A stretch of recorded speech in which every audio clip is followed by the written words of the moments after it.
আমরা যদি একটু সারাংশ দেখি দিদি, পৃথিবী আদি পুস্তক 1 অধ্যায় 1 পদ, সেখানে কি আছে?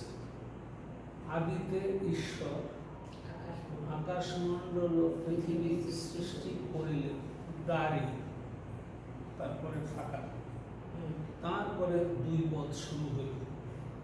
তার মানে আদিতে আদিতে আদিতে ঈশ্বর আকাশমণ্ডল ও পৃথিবী সৃষ্টি করছে। এই যে আদিতে পৃথিবী সৃষ্টি করেছে। কিরকম পৃথিবী?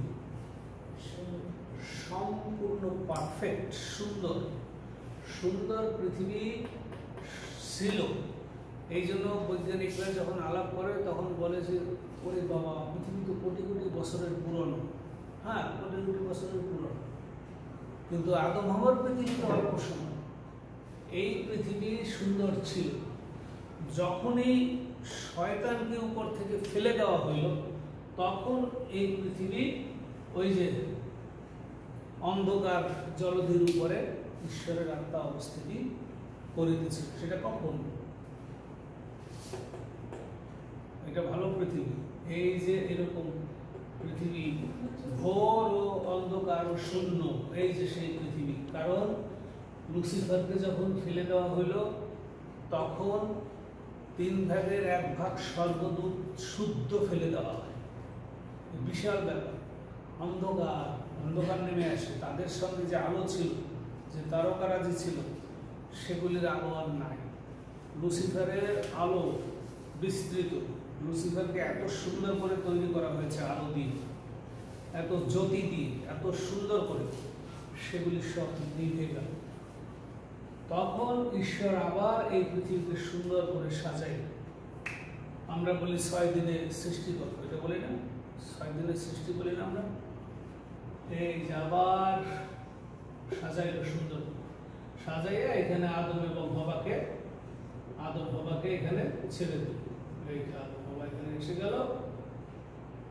এই যে পৃথিবীর এই অবস্থা, এই এক অবস্থা, এই যে আবার সুন্দর করে সাজাইয়া এদন বাগানে রাখলো। এদন বাগানটা কি?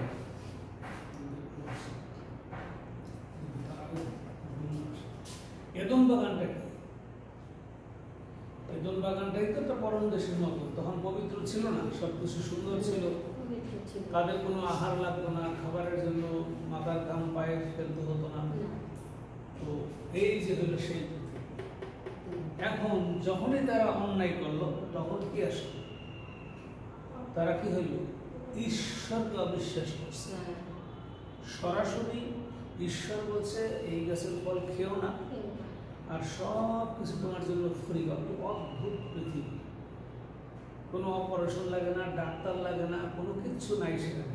অসুস্থতা হবে না, কারণ সেই বাগান ছিল টোটালি স্বর্গীয় পরিবেশ। সেখানে কোনো মন্দতা ছিল না। কিন্তু যখন তারা অন্যায় করলো, অবিশ্বাস, এই যে অবিশ্বাস, ঈশ্বরকে অবিশ্বাস করলো আর ঈশ্বরের অবাধ্য হইল। অবিশ্বাস, অবাধ্য, এই 2টা জিনিস দিয়ে কিন্তু পাপ ঢুকলো। এই যে ঈশ্বরকে অবিশ্বাস করছে, অবাধ্য, এই 2টা দিয়ে মানুষের জীবনের পাপ ঢুকে গেল। এখন এই আদম হবার বংশে যত মানুষ জন্ম নিল, যত মানুষ এখানে এখন জন্ম নিল, সবাই কি জন্মগত ভাবে পাপী হয়ে গেল। অটোমেটিক যদি বোঝা যায়, যখন এরা পাপ করছে, তখন এই আদম হইল আদি পিতা। হবা পাপ করলেও দায়ভার পড়ছে কার উপরে? আদমের উপরে। তাহলে আদমের বংশ থেকে যত মানুষ আসলো, তারা পাপে পড়ে। এখন একটা বিষয় আছে যে এখান থেকে শুরু হয়ে এখন ঈশ্বর তাদের সাথে যোগাযোগ করার, এখন এরা বিভিন্ন ধর্মের কিন্তু আসছে, এখানে বিভিন্ন ধর্ম আসছে। এই এক ধর্ম পালন করতেছে, উনি একজন, এখানে অনেক ধর্ম আসছে। এই ধর্মের মধ্য দিয়ে সবাই ঈশ্বরকে পাইতে চায়। কত ধর্ম আছে তার? মনে হয় 7000-এর কম। ধর্মের তো একটাই উদ্দেশ্য, আমি ঈশ্বরের কাছে যাব, আমি পুত পবিত্র হব, আমি ঈশ্বরের কাছে যাব, এটা না? সব ধর্মের উদ্দেশ্য কি? ঈশ্বরের কাছে যাওয়া না? আমি ভালো থাকবো, আমি আমার অসুস্থতা হবে না, আমার ছেলেমেয়েরা চাকরি পাবে, বড় বড় লেখাপড়া শিখে অনেক বড় হবে, এই একই তো দেখি প্রত্যাশা সবাই মধ্যে, ঠিক? শুধু নিজেকে বাঁচিয়ে রাখা, ভালো থাকা, ঈশ্বরের কাছে এর জন্য প্রার্থনা করা। কিন্তু আসল বিষয় সেরকম নয়। এই জাগতিকতা নিয়ে আমরা বেশি থাকি। এখন এই যে এত ধর্ম হয়েছে কেন? প্রত্যেক মানুষ বিভিন্ন ধর্ম, এর মানে কি? তারা নিজেরা ধর্ম তৈরি করে সেবা পূজা করে ঈশ্বরের সান্নিধ্য পাইতে চাইবে। কিন্তু ঈশ্বর বলল, তোমার নিয়মে তুমি আমাকে খুঁজে পাবে, আমার নিয়মে আসতে হবে, আমার নিয়ম। তাহলে এই যে যত নিয়ম, এই নিয়ম দিয়ে ঈশ্বরকে কখনোই পাওয়া যায় না। সোজা এইখানে দেখা যায় যে এখন এই পৃথিবী চলতে শুরু করলো, চলতে চলতে ঈশ্বর বলল যে তোমাদের নিয়মে হবে না, আমার নিয়মে হবে। আমার নিয়ম কি? আমার নিয়ম হলো আমার সঙ্গে ডাইরেক্ট যোগাযোগ করতে হবে, আমার সঙ্গে ডাইরেক্ট যোগাযোগ করতে হবে, এবং আমি মানুষ বেশি আসতেছি, এসে আমার পবিত্র রক্ত দিয়ে আমি তোমাদেরকে মুক্তি দিব। আমার পবিত্র রক্ত যদি না আমি আনি, তাহলে এই সমস্যার সমাধান হবে। এই সমস্যার সমাধান হইতে গেলে ঈশ্বরের নিয়ম হয়েছে যে দেখো মানুষ, তোমার ধর্ম, তোমার নিয়ম, তোমার ধর্ম, তোমার নিয়ম দিয়ে তুমি কোনোদিনও আমাকে খুঁজে পাবে না। এই জন্য ঈশ্বরই মানুষ বেশি আসছে। কিভাবে মানুষ বেশি আসছে? অনেকে বুঝতে পারে না, এটা একটু কঠিন আসছে যে এই হলো ঈশ্বর। ঈশ্বর মানুষ বেশি আসছে যীশু খ্রিস্ট রূপে, অল্প সময়ের জন্য বলি হবার জন্য। 33 বছর মাত্র ছিল, তো উনি আবার উপরে চলে গেছে, গিয়ে আবার পবিত্রতা হয়ে আসছে। ঈশ্বর কিন্তু আত্মা। ঈশ্বর কি? আত্মা, মহা আত্মা। এই মহা আত্মা অল্প সময়ের জন্য মানুষের রূপ নিয়ে আসছে। কেন আসছে? বলি হবার জন্য। তিনি হবে মেষ, ঈশ্বরের মেষ। তাহলে ঈশ্বরের মেষ হয়ে উনি আসছে যেন ওনার বলি হলে সেই পবিত্র রক্ত দিয়ে এই যে মানুষ, এত মানুষ, এত মতবাদ, এত ধর্ম, এত ভাষা, এত জাতি, এর কোনো কিছু দিয়ে ঈশ্বরের কাছে পৌঁছানো যাবে না। এই হলো মূল সুর। এটা বুঝতে হয় যে উনি মেষ হয়ে আসছে, এখন ওনাকে উনি বলি হইলে পারে, তখন মানুষ মুক্তি পাবে। কিসের গুণে? এই মেষের পবিত্র রক্ত, পবিত্র রক্তের গুণে আমরা পাপ মোচন হয় না। পবিত্র রক্তের গুণে হয় পাপ মোচন। এইটাই সুসমাচার যে ঈশ্বর থেকে যীশু খ্রিস্ট মানুষ রূপে বেরিয়ে আসছে, শুধু এই পবিত্র রক্ত কোনো মানুষের মধ্যে নাই। এবং পশুর রক্ত দিয়ে গরু বলি দেই, বা মেষ বলি দেই, পাঠা বলি দেই, মুরগি কাটি, খরগোশ কাটি, এ দিয়ে যে ভোজ করি, এই পশুর রক্তে কখনো মানুষের রক্তের সূচি হবে না। এই জন্য ঈশ্বরের নিয়ম এটা, আমাদের নিয়ম।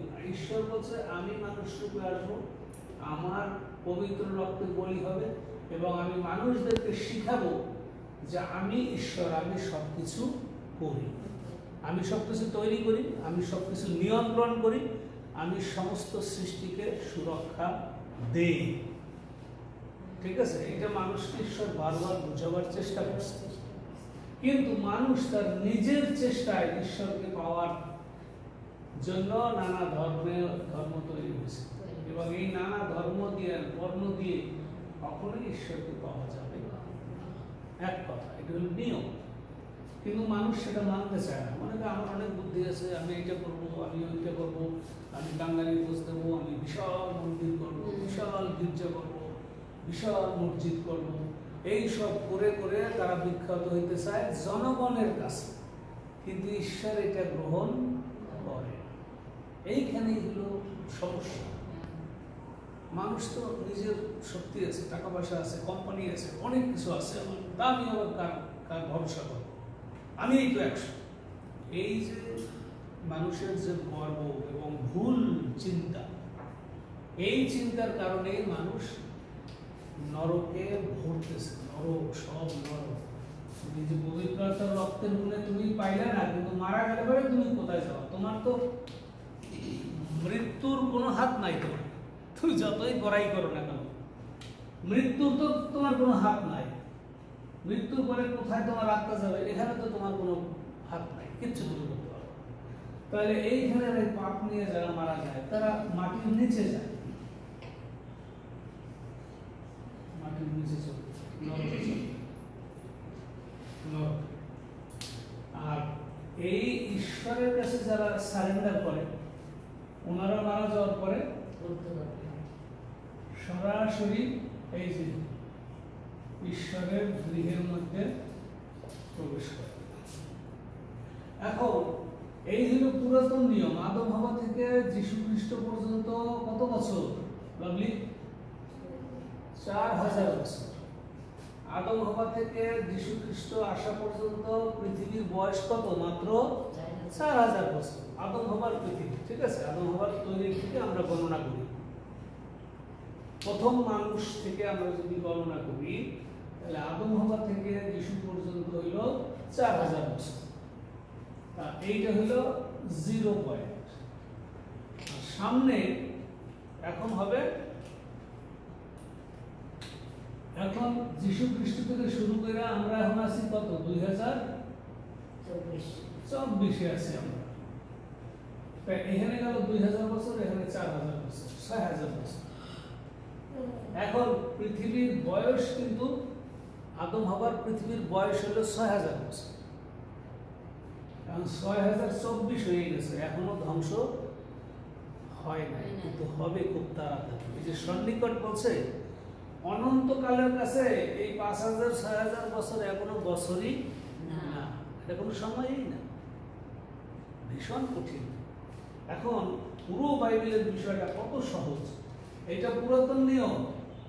ঈশ্বর সরাসরি মানুষের সাথে কাজ করছে, বুঝাবার চেষ্টা করছে, তাও আবার জিহুদি জাতির মধ্য দিয়ে।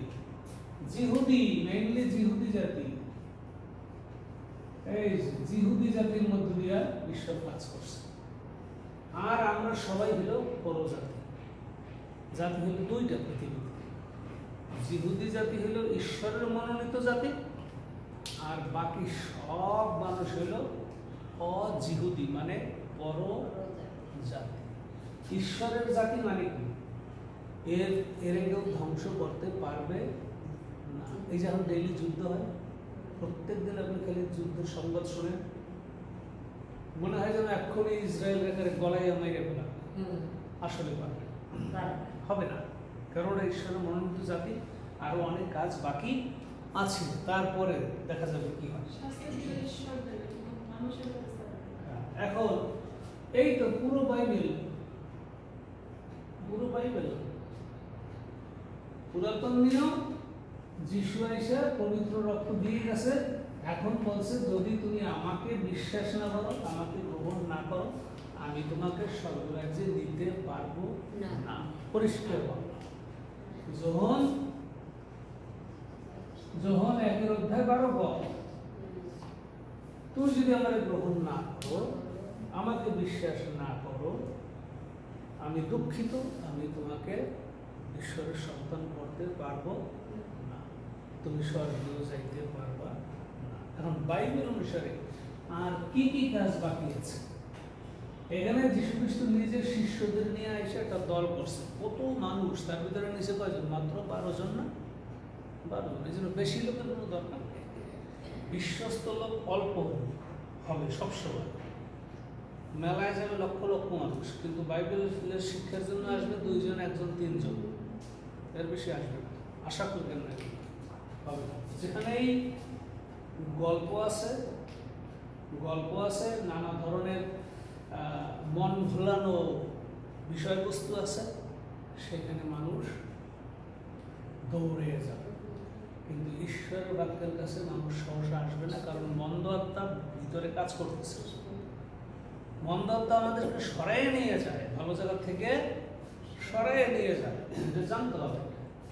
তাহলে পবিত্র রক্তের গুণে যখন 1 Corinthians 12 পদ, যারা যিশুকে বিশ্বাস এবং গ্রহণ করবে সে যাইতে পারবে স্বর্গে, আর কেউ যাইতে পারবে না কোনো কালে, কোনো সুযোগ নেই। এটা হলো বিশ্বাস ও গ্রহণ, এই দুইটি বিষয় আছে এখানে, বিশ্বাস এবং গ্রহণ। যে বিশ্বাস করলো, গ্রহণ করলো, সে এখন আমরা র্যাপচার হবে, র্যাপচারে আমরা উপরে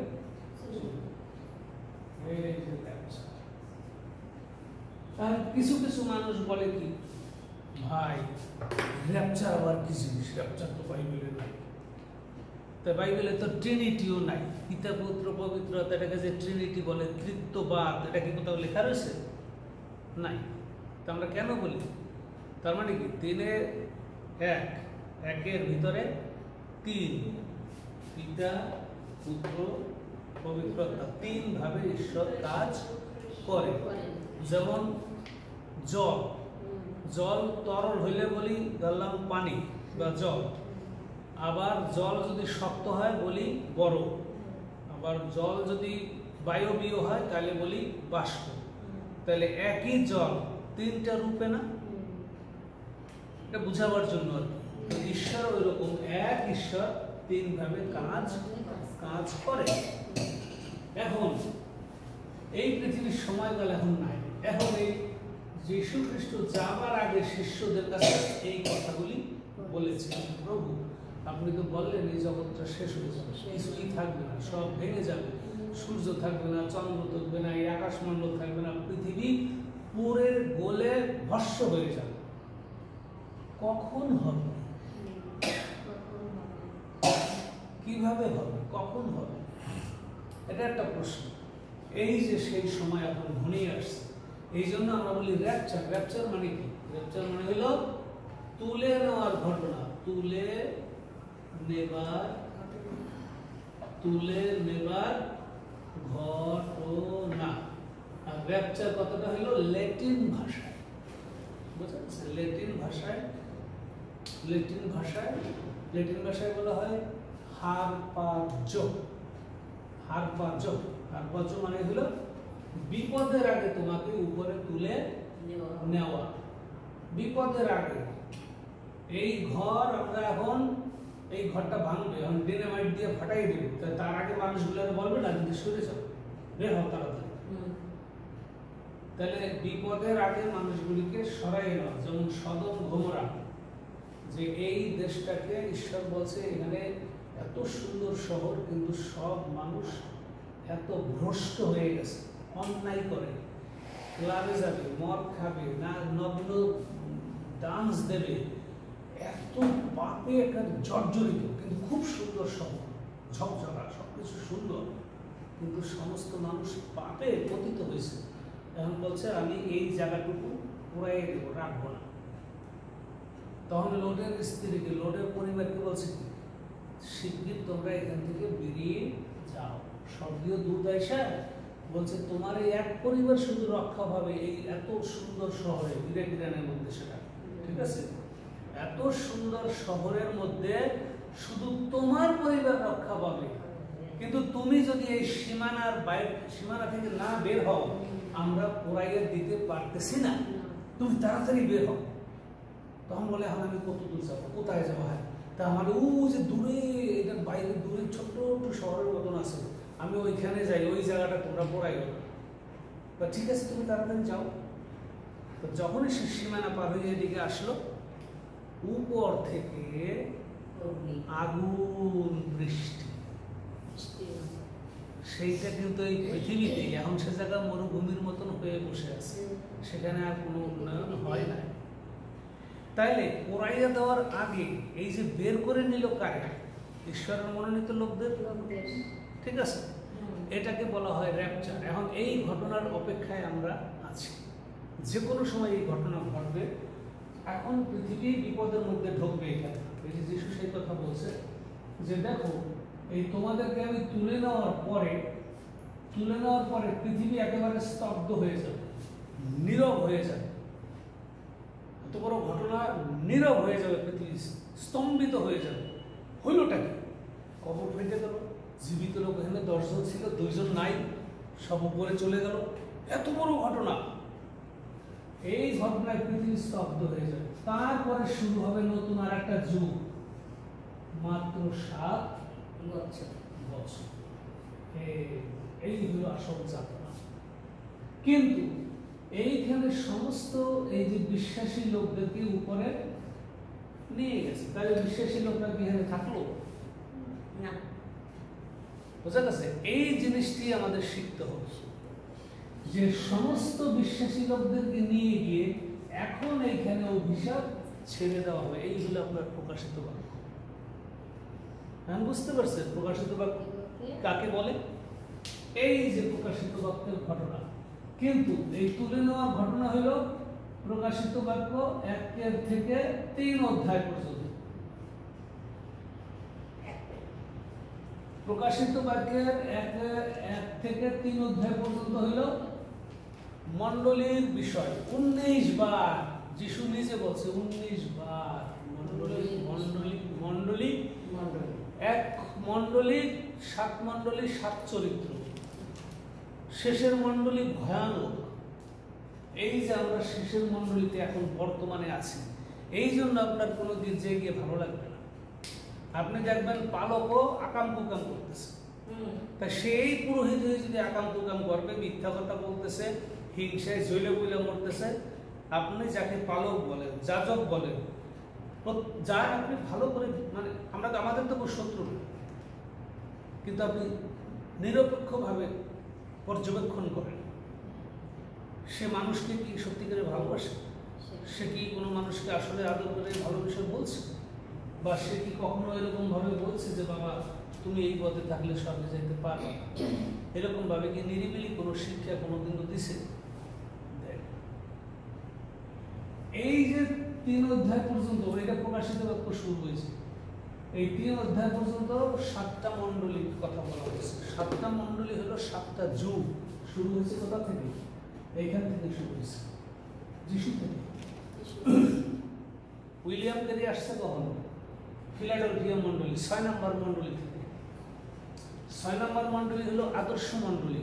তারা সারা পৃথিবীতে সুসমাচার ছড়িয়ে দিছে ওই যুগে যে যারা যারা ছিল, 1800 থেকে 1900 সাল পর্যন্ত। এখন 1900 সালের পর থেকে শুরু হয়েছে এই শেষ মণ্ডলী, লাইদিশিয়া মণ্ডলী প্রকাশিত হয়েছে। লাইদিশিয়া মণ্ডলী হইল যাদের ভিতরে খুব গর্ব, যারা ধনী, যারা সুন্দর পোশাক পরে, মানুষকে দেখাবার জন্য, আকর্ষণ করার জন্য এই সমস্ত মন্দ চরিত্রে ভরা। এই জন্য বর্তমানে কোনো চার্চ আপনাকে শান্তি দিবে না। ওই চার্চে গেলে আপনি করে শান্তিই পাবে। এ গুদাবে, ও খেলাসবে, ও হিংসা করবে, ও গালি দেবে, সব জায়গায় খালি এক জায়গায় সমস্ত মণ্ডলীর ভিতরে মন্দ আত্মা ঢুকে পড়ছে। এটা হলো সেই যুগ। কারণ এখন এই পরীক্ষার মধ্য থেকে আপনাকে পাশ করে উপরে যাইতে হবে। যে সবাইকে নিয়ে যাবে, যে কয়জন ঈশ্বরের মনোনীত লোক, তাদের সবাইকে উপরে নিয়ে যাবে। কি বলা হয়েছে? প্রথম থিসলনিকে 4 অধ্যায়ে কি লেখা? প্রথমে যাবে মৃতরা, চক্ষের পলকে, তুরির ধ্বনিতে স্বর্গীয় দূতরা আসবে। যিশু আগাই আসবে, এখানে মধ্য আকাশে আগাই আসবে। যিশু আগাই আসবে কোথায়? এই পর্যন্ত আগাই আসবে যিশু। আর আমাদের পৃথিবীর থেকে এইভাবে টাইনে নিয়ে যাবে, নিয়ে তার বাসস্থানে এখানে ঢুকাবে। আমাদের বিশ্বাসীদেরকে নিয়ে গেল, তাহলে থাকলো তারা অবিশ্বাসী জানা।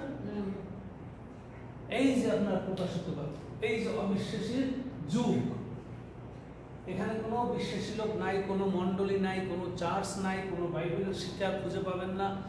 সমস্ত কিছু ভ্রান্ত মনদত্ত দ্বারা পরিচালিত। শুধু থাকবে কি জিহুদি জাতি আর পরজাতি। জিহুদি জাতির সাথে ঈশ্বরের আবার বোঝাপড়া এখানে এতদিনে ফাঁকা। জিহুদি জাতির সাথে এখন ঈশ্বরের কোনো কাজ নাই এই জায়গার মধ্যে। এই যে জিহুদি জাতি ফিরে আসছে, এই জায়গায় জিহুদি জাতি ঈশ্বরকে বিশ্বাস করে না। যিশু আইসা তাদেরকে প্রচার করছে, তারা বিশ্বাস করে না। যিশুকে তারা মারছে, ক্রুশে দিছে। স্তিফান প্রথম শেষ প্রচার করছে, স্তিফান শেষ প্রচার করছে যে তোমরা এখনো মন পরিবর্তন করো, ফিরো। কাদেরকে বলছে? জিহুদি জাতি। তারা স্তিফানকে উল্টা মাইরেই ফেলেছে। আর স্তিফানকে মারার সময় স্তিফান দেখি কি ঈশ্বর তার চোখের দৃষ্টি স্বর্গ পর্যন্ত নিয়ে গেছে। দেখে কি স্তিফান যে যিশু সিংহাসন থেকে উঠে দাঁড়াইয়া এরকম ভাবে ছোট শিশুকে যখন মা বাবারা এরকম দৌড়ে জাফরে ধরে, সেইভাবে ঈশ্বর নিজে, যিশু নিজে স্তিফানকে দাঁড়াইয়া ওয়েলকাম জানাইতেছে যে ওই পৃথিবীতে তোমার থাকার দরকার নাই, তুমি তাড়াতাড়ি উঠে আসো। বুঝা গেছে? সূর্য অস্ত। তাহলে এখন বিষয়টা বোঝা গেছে যে কি ভয়ানক। এই যে প্রকাশিত বস্তু শুরু হলো 1 থেকে 3 মধ্যে আমাদেরকে নিয়ে এখন হইল এই যে আপনি যে বললেন যে 22 পদ, এখন আপনার 4 অধ্যায় থেকে 22 অধ্যায় পর্যন্ত যাবে। 22 অধ্যায়টা এখানে হবে, এখানে হবে হয়তো 19 বা 20 অধ্যায়। 20 অধ্যায় পর্যন্ত, 60 থেকে 20 অধ্যায় পর্যন্ত এই যে যত অভিশাপ, তৃতীয় বিশ্বযুদ্ধ হবে, জেরুজালেমে মন্দির হবে, পোপ আইসা সর্বধর্ম এক করবে, তারপরে মাদি আসবে ইন্ডিয়া থেকে, মাদি মুসলিম নেতা বিশাল, তারপরে আসবে 100 বিশিষ্ট জাদ্দাল আসবে, জাদ্দাল এসে এখানে সবাইকে মারতে চাবে। এই জিহুদি জাতির সাথে তখন ফাইট লাগবে। ওই সময় যারা বিশ্বাসী মানে জিহুদি জাতির মধ্যে যারা, তাদের সাথে যুদ্ধ হবে। আমরা তো এখানে নাই, আমরা তো চলে এসেছি, আমরা সবাই উপরে, এখান থেকে আমরা দেখবো কি হয়। বুঝা গেছে? এখানে আমরা নাই, কেউ থাকবো না। এই যে এখানে জাদ্দাল আসবে, এখানে মারবে, তারপরে জাদ্দালরে এই যে এখান দিয়ে যীশু খ্রিস্ট এখানে আসবে, এসে ওই জাদ্দালকে মারবে এবং এই মুসলমান ধর্মের এরা পাওয়ারে চলে যাবে। বুঝা গেছে? পাওয়ারে চলে যাবে এইখানে এসে পাওয়ারে চলে যাবে এবং তারা যে মন্দির হবে সেই মন্দির তারা অবমাননা করবে। মন্দির অবমাননা করবে। এখন এই যে আপনার প্রকাশিত 4 থেকে 20 এখানে কি কি ঘটনা ঘটবে? সবাই এখন ইসরায়েলকে মারতে এই যে এখনই মারতে শুরু করছে, এই ঘটনাই বাড়তে থাকবে। ঠিক আছে? এর ভিতরে ফাঁকে রাপচার হয়ে যাবে, আমাদের নিয়ে যাবে মনোনীতের সংখ্যা কমাই যাবে। যিশু যখন মারতে আসবে তার আগে তো ইসরায়েল জাতিরা যখন সবাই মিলে মারতে আসবে ইউফ্রেটিস নদী দিয়ে, তখনই তো যিশু এসে যুদ্ধ করবে। সেই ঘটনা এইখানে। তারপরে 20 অধ্যায় গেল, এখন 22 অধ্যায় কি হবে? 21-22 এসে এই যে আপনার উপর থেকে যিশু নেমে আসবে, নেমে আসার পরে বিশাল আর একটা নতুন পৃথিবী তৈরি করে রাখছে। এই যে এইখানে আমরা এদিক দিয়ে এসে ঢুকে পড়বো, ঠিক আছে? আর জিহুদি জাতি এখান দিয়ে গিয়ে ঢুকে পড়বে। বুঝা গেছে বিষয়টা? এটা এগুলো সব ঈশ্বরের ব্যাপার। এই যে এখানে এখন এই যে চেয়ারের সিংহাসনে যীশু খ্রিস্ট 1000 বছর রাজত্ব করবে। এখন এই যে 1000 বছর রাজত্ব করবে, তাহলে এইখানে সমস্ত শয়তান শেষ। শয়তান বলতে আর কিছু নাই, মৃত্যু বলতেও কিছু নাই। এখান থেকে এইখানে এসে হবে মহাবিচার, পুনরায় শেষ বিচার, যেটাকে বলে শেষ বিচার। এই শেষ বিচার, শেষ বিচারটা এখানে হবে, ঠিক আছে? শেষ বিচার, এই হলো শেষ বিচার, শেষ বিচারের জায়গা। শেষ বিচারের পরে কি হবে? এই যে অনন্তকাল, অনন্তকাল যে স্বর্গীয় রাজ্য শেষ। শেষ বিচারটা একটু বোঝাই দাও। বিচার মানে তো আমার মনে হয় শাস্তির ব্যাপার, সেই বিচার। শেষ বিচার দুইটা, একটা হলো যারা যিশুর সঙ্গে ছিল তাদের পুরস্কারের বিচার। সারা বছর চাকরি করছো, কার বেতন বাড়লো, কারটা কমলো, সবাই ভালো করছো, কিন্তু এখন এর ভিতরে ফার্স্ট হয়েছে না, সেকেন্ড হয়েছে না, ঠিক আছে? এই ধরনের বিচার হলো বিশ্বাসীদের জন্য। আর যারা অবিশ্বাসী, এবং সেই নোহরাবনের সময় যে লুসিফার এখান থেকে পড়ছিল, সেই লুসিফার আটকা আছে কিন্তু, এই যে এখানে আটকা, কারণ ওরে ডাইকে নিয়ে যাবে এখান থেকে, ডাইকে নিয়ে ওরে বিচারের পরে ওরে নিয়ে ঢুকেই দেবে অনন্ত অগ্নি। এই যে আপনার অনন্ত অগ্নি, এই হলো অনন্ত অগ্নি। তাহলে দুইটা বিচার, একটা হলো আমাদের জন্য হলো পুরস্কার, আর ওদের হলো অনন্ত অগ্নি। তাই এখানে এসে আর মৃত্যু থাকলো, মৃত্যুও নাই, পাপও নাই, কিচ্ছু নাই, এখন সব আমরা অনন্তকাল। আর এটা তো আটকে কোথায় আটকে রাখবে? এতদিন ছিল মাটির নিচে, এখন এই পৃথিবী তো নাই, আকাশমণ্ডল নাই, কোথাও এই সৌরমণ্ডলের কোন একটা জায়গায়, বিশাল জায়গায় সব লোক, ওখানে সব আটকা, এবং অনন্তকাল অগ্নিতে আত্মাগুলি জ্বলতে থাকবে। যদি শোনা যায় অনন্ত অগ্নি, এই যে এখানে, তাই প্রকাশিত বাক্য কেউ বুঝতে পারে না, কেউ পড়ে না, কেউ খোলে না। কি বিষয়টা? কি বলতেই চায় না বিষয়টা কি? পানির মতন সহজ। এই যে লাইন, এখন যে কোনো সময় র্যাপচার হবে, যে কোনো সময়, আর সময় নাই না। র্যাপচার হচ্ছে যে একসঙ্গে মৃতদেরকে নিয়ে যাবে আগে, তারপরে জীবিত যে কয়জন থাকে একজনকে নিয়ে যাবে, আর একজন করে থাকবে। ওই ঘটনাই হইল তুলে নেওয়ার ঘটনা। তুলে নেওয়ার ঘটনাকেই র্যাপচার বলে। অনেক পণ্ডিত ব্যক্তি বলতেছে, ও র্যাপচার বাইবেলে নাই, তুমি বাইবেলের কিছু বোঝোই না, তুমি বুঝবা কেমনে?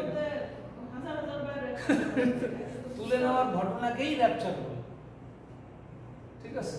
যে নোহরে বলছে, নোহ আমি পৃথিবীটাকে তো শেষ